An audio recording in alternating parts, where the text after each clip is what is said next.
want you to imagine yourself at the bottom of a mountain. Now watch yourself start to climb.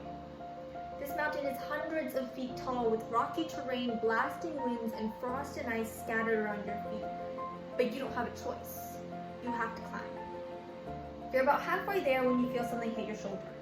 And then your head. Another rock hits your shoulder and you look up, and there are people at the top of this mountain throwing rocks at you, making this already back-breaking task that much harder. To a lot of people, this is what having mental disorder is like. It is having to climb a mountain every single day while the people around you throw rocks at you while the world throws rocks at you. And sometimes it's hard to understand what that feels like. In this short clip, I'm going to teach you the steps to and the importance of understanding a person with a mental disorder. But first, let's understand what mental disorders actually are. According to Medline Plus, mental disorders are conditions that affect your thinking, behavior, moods, and feelings. They can be occasional or chronic, and they can affect your ability to relate to others and function every day. There are many different types of mental disorders, and they come with many different types of intensities. Some examples of mental disorders are anxiety, depression, PTSD, which is a post-traumatic stress disorder.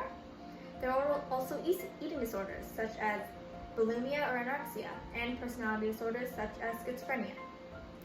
These are just to name a few, but unfortunately, people with mental disorders are often stigmatized and misunderstood. They are seen as crazy or weak or broken, when in reality, according to the World Health Organization, 1 in 4 people will be affected by mental disorder at some point in their life. So now that we kind of understand what a mental disorder is, how do we take the next steps into understanding a person who has a mental disorder? The first thing we need to do is educate ourselves. A lot of the stigmas and prejudices that surround mental illness stem from a lack of knowledge. When we educate ourselves, we abolish those stigmas and prejudices that we may have, whether conscious or subconscious. To learn more about mental illness, I suggest visiting websites and doing research. Some that I like are Medline Plus, the Canadian Mental Health Association, and the World Health Organization. But it isn't just enough to educate ourselves.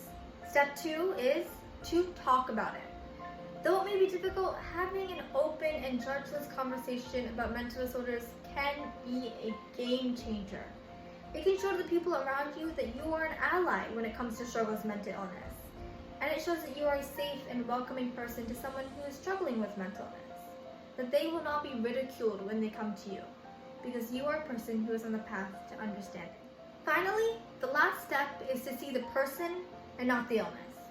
You should strive to see past a person's mental disorder and understand that, yes, it is a part of who they are, but it is not the entirety of their identity.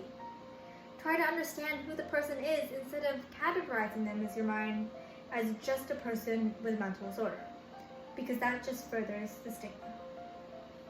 Understanding these 3 simple points of educating yourself, freely and openly talking about mental disorders, and then understanding a person instead of looking at just their illness is so important, because a person with a mental disorder has nothing to be ashamed of.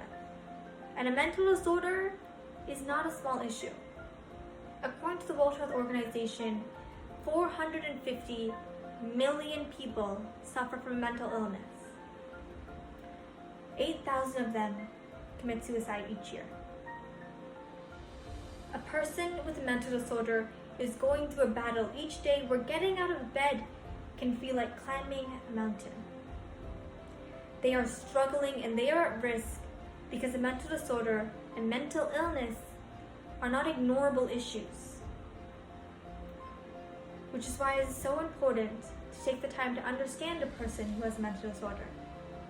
To take the time to be the shield for any rocks being thrown at them. And to maybe just help them up that mountain.